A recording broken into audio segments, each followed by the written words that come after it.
Now we're discussing the day's top stories with Matthew Wright and Bev Turner. Welcome to both of you. It's lovely to see you. Morning.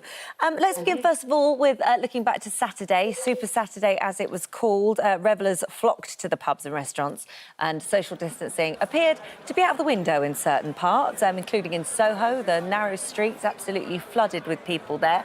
But then on the other hand, a lot of people abiding by the rules, having quiet drinks in the pub. Matthew, let's come to you first of all.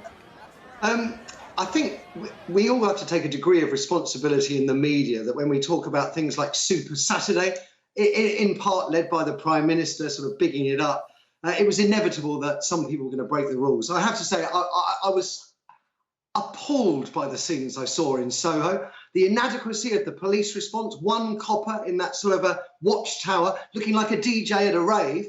And I really thought Jeremy Joseph, who runs the club GAY in Soho, really put it nicely for the media. He said inside the club, he spent a lot of time and a lot of effort ensuring that customers can be safe and social distancing is respected. But as soon as you go outside of the club, his words were, it's a living hell. And we're going to talk about theatres a little later. The idea that theatres have to stay dark, that people can't go in because of social distancing, but outside you've got scenes like that is utter madness. The trouble is that we don't know what... After the protests a month or so ago, everyone said, oh, there'll be a big spike, because so many people were together, and nothing happened. There wasn't a spike. And Bournemouth Beach, we saw everybody crammed together on Bournemouth Beach, and everyone waited for a fortnight, said there's going to be a spike, there's going to be a spike.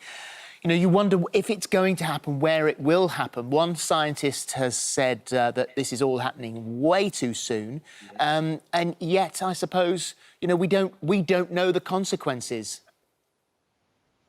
It's a gamble.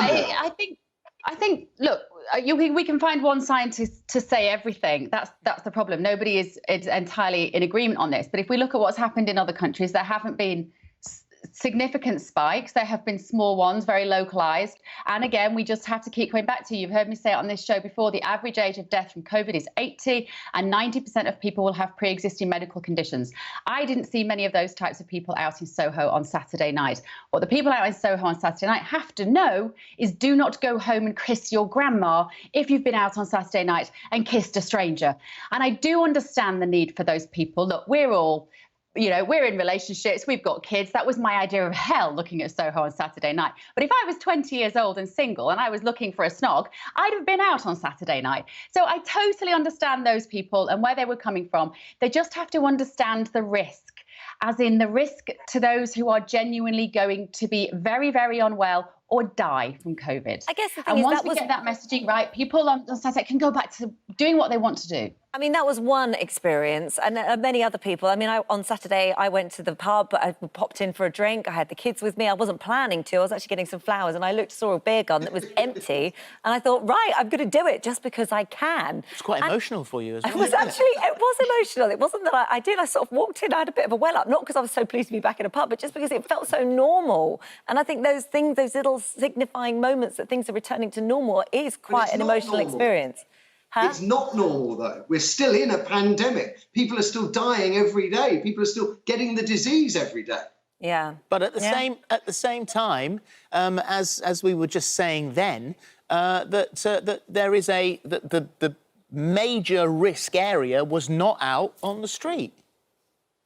Yeah. No, but it's supposed to be a new normal, isn't it? Boris Johnson talks about a new normal. We've spoken about a new normal on the show. And to me, a new normal means you don't have crowded scenes like that in the streets. It puts people at risk because inevitably, many of the people we saw in Soho are going to go and see their grannies and grandpas, or they're going to see other friends who are going to go and see their grannies and grandpas. And that's how the disease spreads.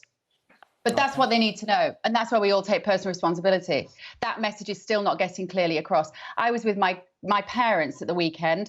That is what I've missed more than pubs, is just hanging out and having Sunday lunch with my grandparents. But with my children's grandparents, of course. So, but of course, we still were careful. We didn't kiss them on arrival, and we were still relatively careful because we do all have some level of personal responsibility to those who are most at risk. We have to just keep sight of that. And people might have got it on Saturday night, Matthew, and I feel like if that's their choice and they are young and healthy and they want to take that risk, we need to let them take that risk. I agree. As long as they don't give it to me. move on to something that Martin, that you mentioned there, Matthew, and that's the fact that the government has announced a £1.57 billion lifeline to theatres, music venues, museums and galleries in the UK. And as you say, you know, although it's the difference between inside and outside, you look at those scenes in Soho and think, oh, you know, the theatres are on their knees. The great impresario Cameron McIntosh tweeted today, and it was a very measured response. You know, he's extremely grateful for the money. There was a caveat attached. He doesn't yet know how people are going to secure the money, who's going to get what, how it's going to be divvied up. But he said more important than that is, when can theatres and venues reopen? Because they're going to die without. And just to put it into context as well, Berlin, one city in Germany, gave the same amount of money as the UK government is giving to our entire nation's worth of arts. And the arts contribute over, I think it's over £111 billion a year. So it's barely 1% of the value the arts give to this country, the government's giving back. And so, Bev, I mean, I guess the question is, when would you feel comfortable to sit in a theatre surrounded by lots of people? Would you?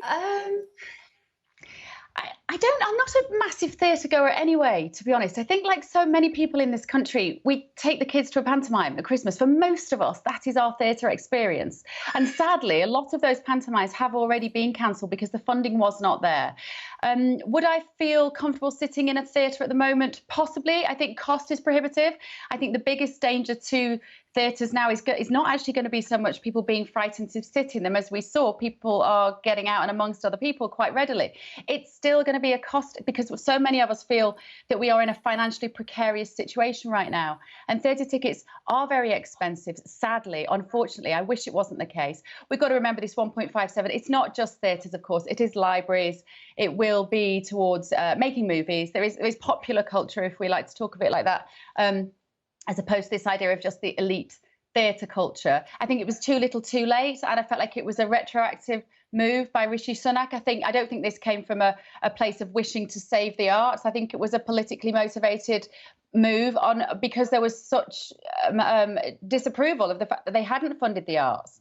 So I take it with a bit of cynicism. Right. Let's go on to this next one here. It's sort of been mentioned before, just sort of muttered about before, but now looks a lot more official. Kanye West running for president. I mean, if we didn't have Donald Trump in the White House, we wouldn't have believed it, would we? But you have to just say that, frankly, anything is possible. If we talked about the guy from The Apprentice going into the White House who owned that big tower in New York, we'd have said it wasn't possible. So I don't think we can say anything's off the table. I mean, it's his wife, actually, who has a little bit more of political interest so far. She'd be First Lady. I know, which I have to say, part of me thinks that's utterly terrifying. But if you actually look at what she's done in terms of prison reform and where her politics sit, she is not terrifying. She's done a really good job to get some women out of prison in America who were, I think, wrongly imprisoned, life sentence for, fraud or something it was. And she's training to be a lawyer. So I'd rather have her than him, to be honest, if you made me to make a decision on it. Final word, Matthew.